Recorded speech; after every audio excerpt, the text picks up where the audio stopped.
Hello, everyone, and welcome to our 68th episode of In the Trenches, Kroll's weekly cyber threat intelligence briefing. My name is Keith Wojcicki, Global Head of Threat Intelligence. This week, we are joined by Mukesh Nagar, Dave Truman, Ryan Hicks, and of course, Sarah Becker, all from our cyber threat intel team. I would like to wish Sarah Becker congratulations. She just recently was married. So, Sarah, congratulations. Today is September 16th, 2024, and we'll be covering the most recent trends that our threat intelligence team is witnessing in the trenches. So let's talk news you can use for September 16th. So, the voting campaign is coming on here with the U.S. Elections. The FBI tells the public to ignore false claims of hacked voter data. So the FBI and CISA, the Cybersecurity and Infrastructure Security Agency, has issued a public service warning to the public about false claims of hacked voter data. The claims, often spread by malicious actors, of course, aim to undermine trust in the election system by suggesting that voter registration databases have been compromised. They emphasize that there is no evidence of a cyber attack affecting the integrity of voter registration or election results. They do urge the public to critically evaluate such claims and rely on official sources only about election security. So basically, do your research before believing everything you hear. It may come a shocker to some of you, but what you read on the internet is not always the truth, except for when you're listening to this briefing, of course. Secondly, hackers target cryptocurrency users on LinkedIn with rusty door malware. We've all heard of Lazarus. It has been targeting Python developers with malware disguised as coding tests. The campaign, it's been active for quite a while, almost a year now, from August 2023, involves fake job opportunities where developers are asked to complete coding tasks, and then they secretly install malware on their systems. Now, the malware is hidden using base-64 encoding. This allows remote execution of any command, posing significant risks to any of the victims. The attacks highlight the importance of verifying the legitimacy of job offers and using secure coding practices to protect against any of these threats. Now, we are seeing a lot of these across all types of platforms. So if you do have any questions, please contact a Kroll expert. So we'll get into some botnet targeting. A group of cyber criminals known as Quad 7 are utilizing botnets to carry out attacks. No surprise there. We've seen this for quite some time. Recently, they've been targeting home and small office routers on different brands by exploiting security weaknesses. The group is also creating new tools to hide their activities, be very obfuscated in their environment, making it harder for cybersecurity experts to track them. Of course, we do have tools to do this, but it is very difficult at times. This means that staying safe online is becoming more challenging, obviously, and important for everyone to keep their devices updated and secure. So what can we do? We all have home offices, we all have routers. Update devices, update the firmware on your routers, because I know I can't tell you the last time I did that. I shouldn't be saying that, but make sure you do. You want to keep those patched. Strong passwords, always say that. Should be passphrases, minimum of 15, 16 characters. And then monitor network activity. If you're able to keep an eye on your unusual network activity, this could possibly say that your device has been compromised. Any questions, again, please feel free to contact a Kroll expert. Finally, let's talk about a critical vulnerability in Ivanti. Ivanti recently issued a security advisory detailing multiple critical vulnerabilities in their endpoint manager, specifically versions 2024 and 2022. The most severe of these is CVE 2024 29847. That's 29847. Has a CVSS score of 10, which is the highest you can get, and allows remote code execution due to improper input validation. So other significant vulnerabilities include the SQL Server injection flaws with a CVSS score of 9.1, which also could lead to remote code execution if exploited. Ivanti has released patches to address these issues, and it is crucial for the users to update their systems immediately to mitigate these potential risks. So with that, if you have any questions, concerns, or like further detail or information in any of these topics, please connect with the Kroll CTI team at cti@kroll.com. That's cti@kroll.com. Now let's get into today's briefing. We're going to cover the following trends our team is concentrating on. Mukesh is going to go into some Patch Tuesday. We're going to talk some ransomware targeting SonicWall. We're going to talk about delivery through a ticketing system with Ryan. KTA, which is Kroll Threat Actor 108. Dave is going to give us that. And of course, Sarah's going to talk about some ransomware roundup. So, Mukesh, Patch Tuesday comes again. It's just like elevator music, bad on so many levels. Can you brief us on what we should be concentrating on? Sure thing. Hello, everyone. So in this month's Patch Tuesday, Microsoft has addressed a total of 79 vulnerabilities. These vulnerabilities consist of 4 zero-day fixes, as well as several critical vulnerabilities, mostly relating to Microsoft SQL Server, native score, remote code execution vulnerabilities, which have CVSS scores of 8.8.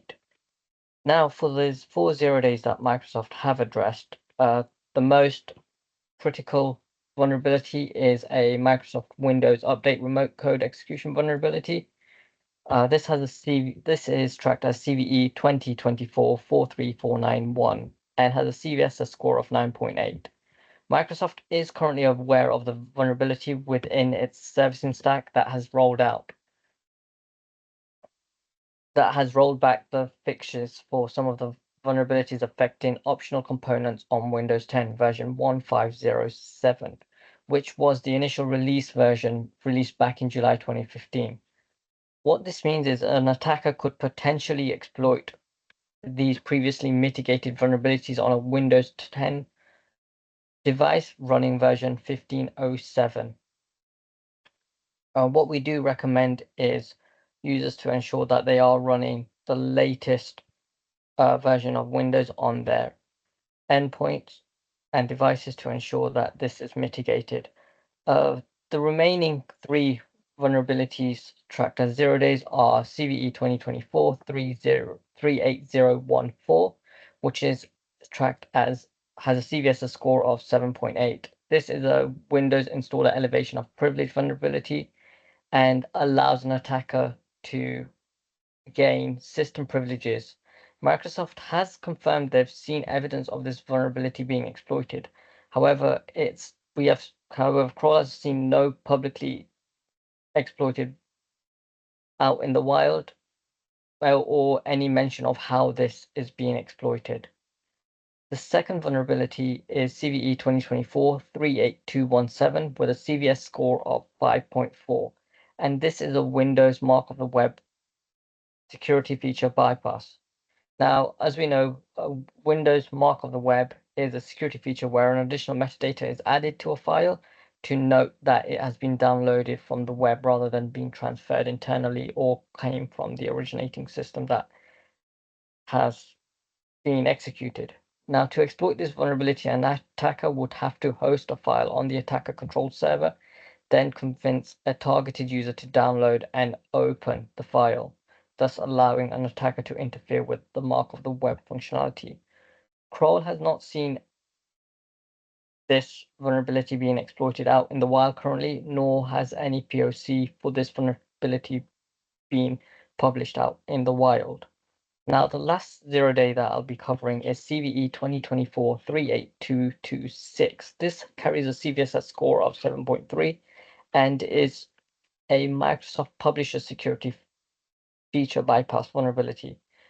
Microsoft mentions an attacker could successfully exploit this vulnerability by bypassing the Office macro policy used to block untrusted or malicious files. At this moment in time, Microsoft has not released any further information regarding this vulnerabilities and how they can be exploited. However, we do have a full list of the patched vulnerabilities that Microsoft has released in our report. Back to you, Keith. Thank you very much, Mukesh. I appreciate the update.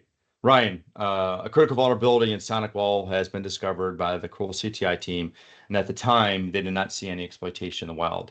Can you dive into details and then as well follow up with that, talk about an information stealer we're seeing attached to a phishing campaign?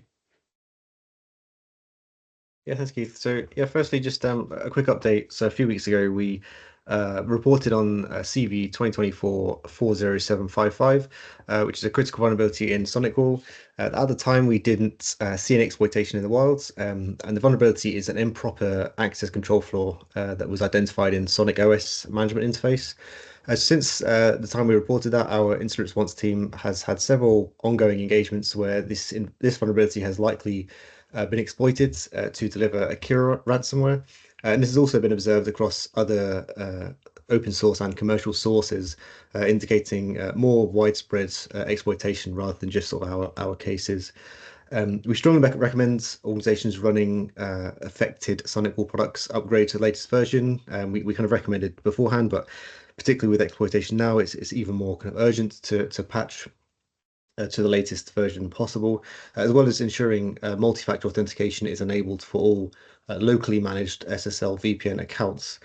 Listed there in the middle is a reminder of the affected versions for this vulnerability, and also below that are the versions that have been fixed. So again, strongly recommend to patch against that, and as we now have seen exploitation.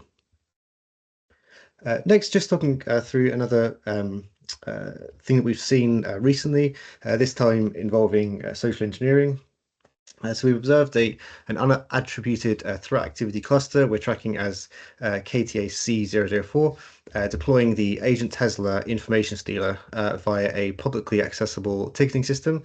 AGENTTESLA typically has been observed delivered through phishing.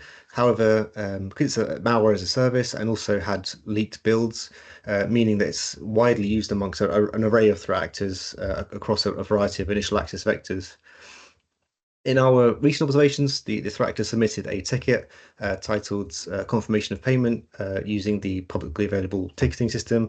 And they also attached an archive file, the confirmation of payment .tgz, which contained a malicious executable, being the AGENTTESLA. The ticket was then picked up internally, where the victim user downloaded the archive file and ran the executable. It firstly contacted the Telegram API domain, which we're seeing quite often across these info stealers. Also setting up persistence using schedule tasks, where you see that the command it ran there. At this stage, the compromise was contained and remediated, but from an analysis of the files and domains that were used, it appears to be AGENTTESLA, as I mentioned, whereby further actions could have led to credential access that would likely have been sold on the dark web or potentially be used by the same actor for a more impactful compromise later. So this compromise that we've seen really just displays the risks of, or potential risks of internet-facing ticketing systems, particularly that allow anyone to submit tickets with attachments. So just a few recommendations for those using those kind of systems at the bottom, potentially considering keeping it behind login screen if it's not needed for public use. But if it is, just sort of consider a few mitigations whereby maybe attachments aren't needed, or disabling certain sort of high risk attachment types, such as zip files and sort of archive files, sorry, or executables. So that's all from me. I'll hand back to you, Keith. Thank you very much, Ryan, for the detailed review. Really appreciate it. Now, Dave, let's talk about Mustang Panda. Now, are Mustang pandas, or is it like koalas not actually being bears because they don't meet the qualifications? Anyway, Dave, sorry about that, Dave. Can you give us an update on what your research is on Mustang Panda? Yeah, sure. There have been multiple reports of activity from the threat group we use as KTA-108, aka Mustang Panda. Findings from Trend Micro detail that the group is using a new variant of the high UPAN worm to spread malware, including a new malware called FDMTP. High UPAN is a worm that spreads via USB flash drives and has been deploying the loader pubload, which in turn installs the rest of the actor's toolkit. High UPAN infected USB drives often appear to only have a single executable file on them. This is combined with the file name looking like USB device drivers. This encourages users to click the executable thinking it's a requirement of getting the files. High UPAN frequently makes use of a USB tool usbconfig.exe, which is susceptible to DLL sideloading, though this file is often renamed. Persistence is maintained via a registry auto-run key, and the malware checks regularly for any attached USB drivers in order to spread. In this campaign, KTA 108 used two other pieces of malware, PT Socket and the new FDMTP. PT Socket is an exfiltration tool and FDMTP is a downloader. Both these tools make use of Touch Socket, a .NET networking framework designed to provide persistent connections where traditional HTTP communications struggle. In a separate report, Unit 42, KTA 108 has been using network tunneling feature of Visual Studio Code for communication with victim machines. This is a feature of Visual Studio Code designed to allow running of code on remote machines for testing and development purposes. Because Visual Studio Code is signed by Microsoft, certain security tools might assume the connection is safe due to the level of trust associated. The tunnel is established using the tunnel parameter as a command line argument. This should be visible in monitoring tools. It is also important to educate users to the nature of the HRUPAN USB worm as it requires human interaction to spread. Organizations might choose to block certain types of unwanted USB drives via group policy, and monitoring Visual Studio for open tunnels is also recommended. Thank you. Keith? Thank you, Dave. Appreciate the detailed review. Sarah, you have some impactful update on No Name. Can you let us know what you're seeing in the market? Yeah, no problem, Keith.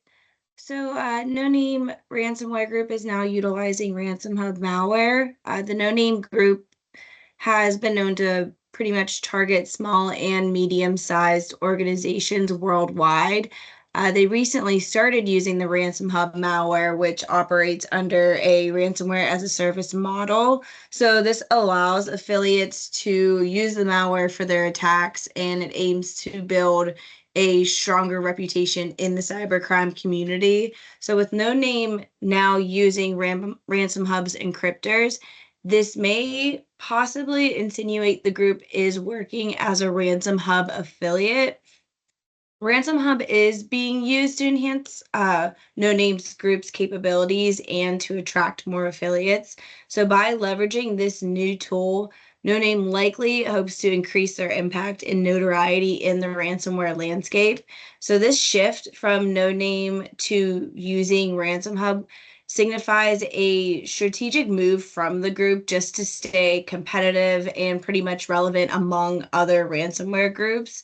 And although this affiliation between the two is not guaranteed, it does show that with No Name's history, they're not ready to give up. So, I think they're just trying to get a bigger name out there, especially with Ransom Hub being a part of all of the Change Healthcare saga that was going on. So that is my update for me, Keith.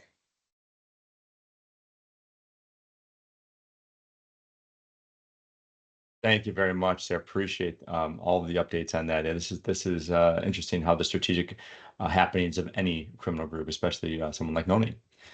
So I want to thank everybody that has taken the time to tune in to Kroll's weekly cyber threat intelligence briefing. We do hope you found this session informative. If you have any follow-up questions about the briefing or any other questions at all, even some crazy dad jokes, please contact the team at cti@kroll.com. That's cti@kroll.com. Thank you, and I hope everyone has a wonderful day.